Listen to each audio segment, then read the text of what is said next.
Hello, Zach here. And we have a second time guest, friend of the pod, Bob Lanham, who's on the executive team at CarNow. He's the OEM and marketing SVP there. CarNow, they recently raised a $40 million funding round from Runway Growth Capital, and they plan to put that funding toward continued market expansion and product development. So, Bob, thanks so much for joining me on the podcast today. How are you doing? Dude, I'm doing awesome. And before we begin, man, I just wanted to say thank you for stopping by the booth at NADA a few months ago. You know how crazy it gets. So the fact that Oh, you yeah. took time out of your day to come by and say hi, just wanted to let you know, man, I really appreciate it. Shows your character. Thanks, Bob, and loved your guys' booth as well. So last time you spoke with us, you were at Meta, also known as Facebook. Some dealers might know about that name change. And now you're with CarNow. So for the audience, tell us why you chose CarNow and a little bit about their product offering for dealers. Yeah, I get that. I used to get that. I've been almost at CarNow 2 years, and you left Meta for CarNow. It was time. Meta needed some new blood. I needed, a new challenge. It was a good time to do that. And I'll tell you, like, CarNow was one of our best partners. Anytime one of our teams wanted to do anything in the communication space or the digital retailing space, I'm not lying when I tell you this. I would call Tim Cox, one of the founders of CarNow, and I'd say, hey, one of our teams needs this. Would you be willing to work on it or test it or try it? And without hesitation, they always said yes. So I only called a number of people when I was looking to make a change. And Tim Cox from CarNow was one of them. So many of us probably know as, CarNow Chat or CarNow Messaging. That's how the company was founded. Then it morphed into digital retailing. One of the differentiators that we have is that we combine our communication platform and digital retailing for those that buy our real-time retail suite. And then, like others, we do have our showroom offering, which allows a consumer and, more importantly, a dealer to connect that online experience that the consumer has, right, where they're pricing out a vehicle to in-store. So when they show up, you start off at the payment that they left off online.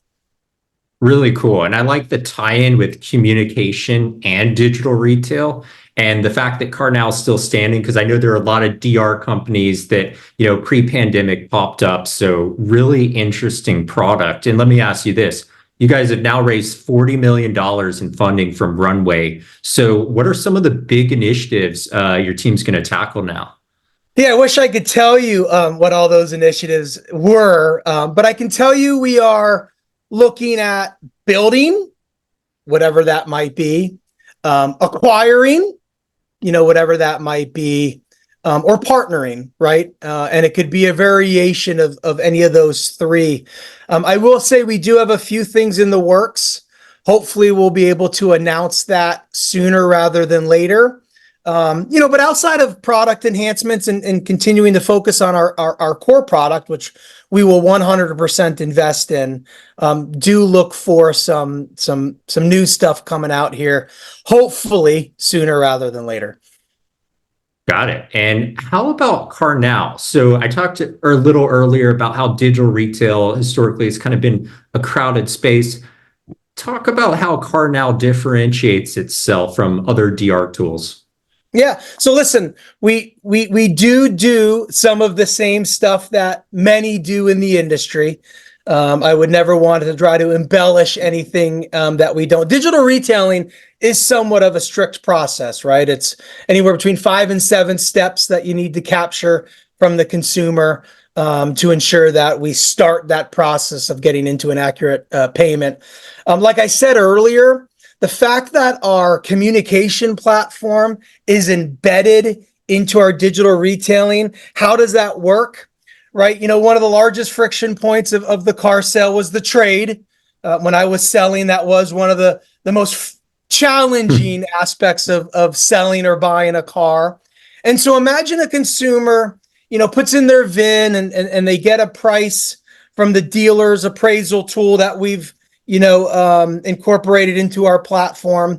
And the consumer says, man, I really need a few more bucks off of this, right? Well, instead of having to wait and then go to the dealer to see what they're going to give them, they actually can communicate with the dealer right then and there, and the dealer can look up the trade, can look up more information and in real time actually adjust that price so that the consumer can continue the process with a more accurate price, at least on that trade. So, our co-founder loves to say every sale starts with a communication.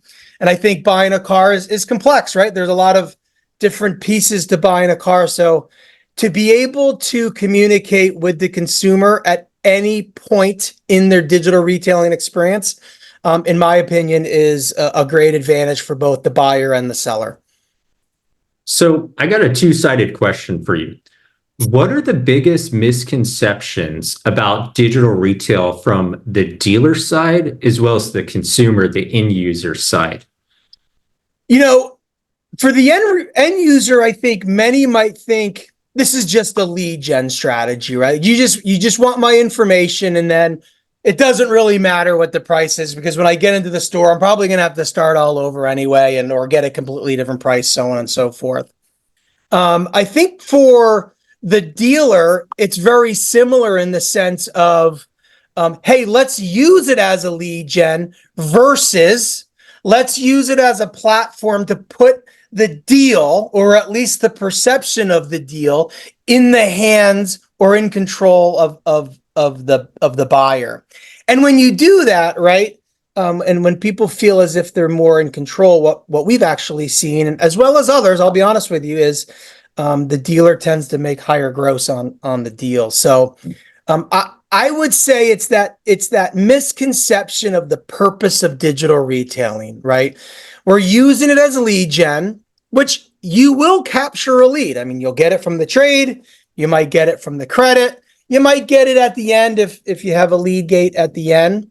But if I heard this on a podcast a few months ago, and it was from Alex Vetter, the CEO of Cars Commerce, and he was asked, what is one of the biggest behaviors on cars.com, right? One of the largest marketplaces in the country or online.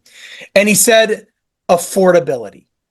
People trying to understand what vehicle they can afford based on the inputs they put and the payment they get.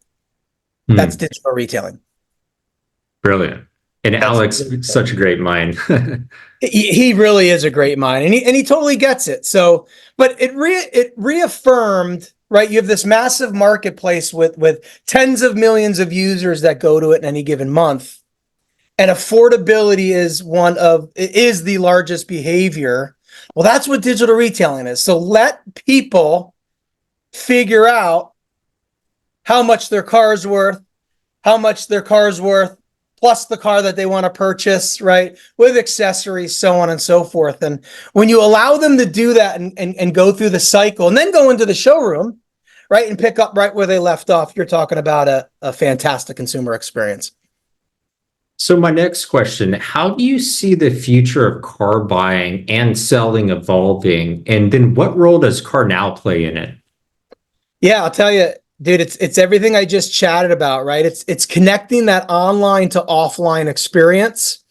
I think today still we have a very disconnected experience. So consumers are spending 5, 10, 15, 20 hours online researching not only what make and model they want to buy, but specific VINs, right, on dealerships' website.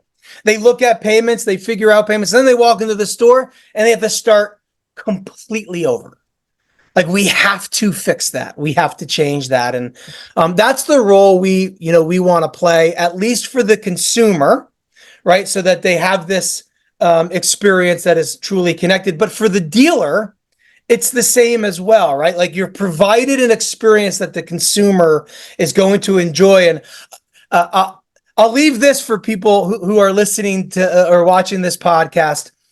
Research or look up engagement economy. We are actually living in an engagement economy. And what that essentially means, this is not going to be rocket science, but what this means is the online experience that people have, whatever it is, banking, retail, car buying, plays a huge role, if not the biggest role, on what brands they buy and where they buy those brands. So engagement economy, everybody look that up. Definitely. And that's essentially how you're enhancing the car buying experience for consumers with this CarNow platform. And can you tell us about your partnership strategy at CarNow and how it benefits the dealer clients? I know if you go to the CarNow website, you have a whole page dedicated to that. Listen, we fully understand we can't be the expert in and have the greatest tech in every piece of the car buying or car selling experience, right? Like it's just, in my opinion, probably nearly impossible to do that. So we want to partner with the best in class technology partners or providers that provide those solutions. And think of trade, right? Like we're not going to become a trade appraisal platform. So we go out and we partner with the experts in the industry to ensure that we incorporate them or integrate them into our buying tool. You got credit and you've got accessories and all kinds of other offerings. So partnerships for us is really important. You got F&I, you've got solutions there. So partnerships are really important for us. We want to be that conduit, right? Like we don't need to be the experts at everything. We don't need to own every single platform. We know dealers like to pick and choose who they work with. We want to be that conduit that sits in the middle, that brings everything in and sends everything out. Nice. Yeah. No, that model definitely resonates with dealers as well as partners. So what measures is CarNow taking to stay ahead in terms of technology and market trends from your vantage point? Love this question because I think we both would agree. What is the biggest buzzword or buzz letters of 2023/24 as AI, right? Definitely. I'll tell you, I saw this Instagram reel the other day, and I think it was actually later last year. And it was literally a person, and then the caption said, "About to give my AI speech," and walks up and says, "AI," and then turns around and leaves, right? And then the caption is a standing ovation. So carefully, right? Like just because it's sounds great or maybe looks great in some aspects, everything we do, we need to do carefully and understand, right, its cause and effect. So we researched very heavily the artificial intelligence space. We're being very methodical of how we're implementing it. One thing, a lot of people might not realize is our clients are retailers, are dealers, and we have to protect their interests first. So the last thing we're going to do is put an unproven, an untested, an offering that potentially could go rogue or hallucinate or whatever they want to call it in front of a consumer that represents their business. You might laugh at this. You might not relate. You might not believe there's the correlation, but I'm looking at AI very similar to the metaverse.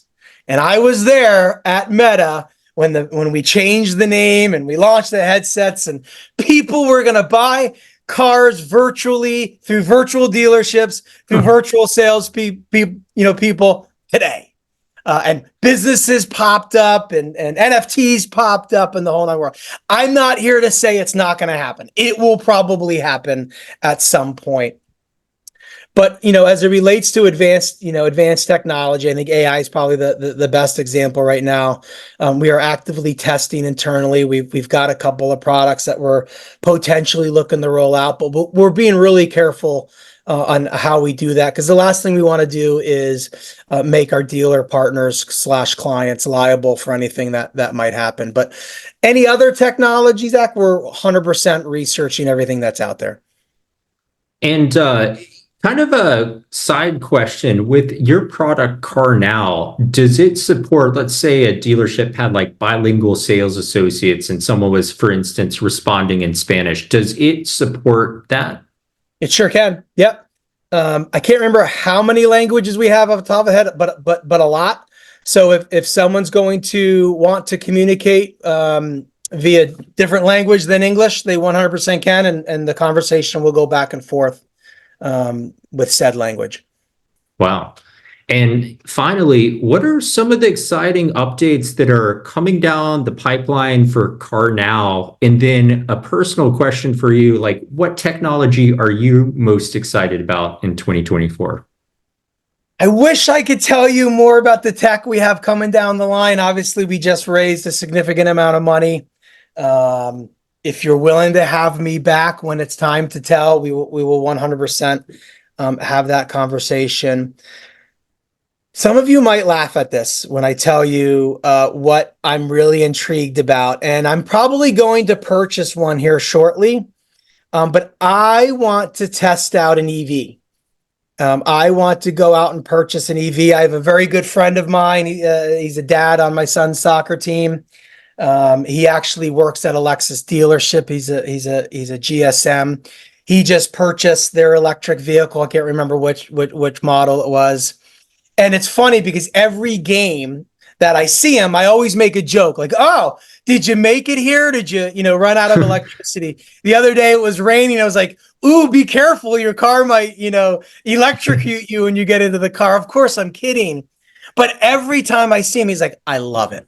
Like, I love it. I love it." Now, the one drawback is range, right? So, if we're going on a long road trip for us living in Detroit, going to Indiana for a weekend at soccer, he can't really take it yet, right? Unless you want to plan a couple more hours on the road trip, which, he didn't want to do. But that technology, I know right now, Hertz is getting rid of their whole fleet, and residuals are terrible, and values are terrible. But the Lanham family will probably be testing out an EV here very shortly.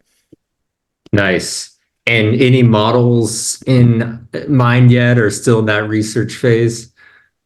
Well, I have been exploring. Do I go out and buy one of those cheap Teslas that are on the marketplace from Hertz? Right? Yep. They're unloading them. But this one might be for my wife, and she's we have older kids now, so we don't need the minivans, we don't need the big Tahoes.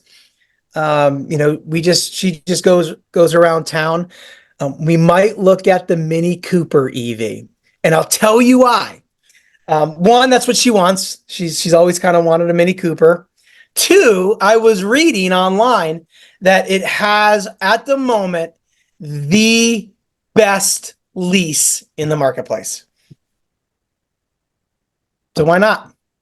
Yeah, those lease deals on EVs are beyond strong right now. I know a lot of people have just taken advantage of that like 2-year or 18-month lease and getting a nice car at a pretty low payment. I am going to email my good buddy who works for Volvo, however, because I do want to explore a Polestar. For those of you that didn't know, Volvo owns Polestar. I test drove it last year. Fantastic car. A little bit more expensive than the Mini Cooper, but if he can help me out, you never know. I might be driving a Polestar. Sounds awesome, Bob. And as always, we love having you on the podcast. We'd love to have you on again as well. Thanks so much for being generous with your time. Appreciate it, buddy. Anytime.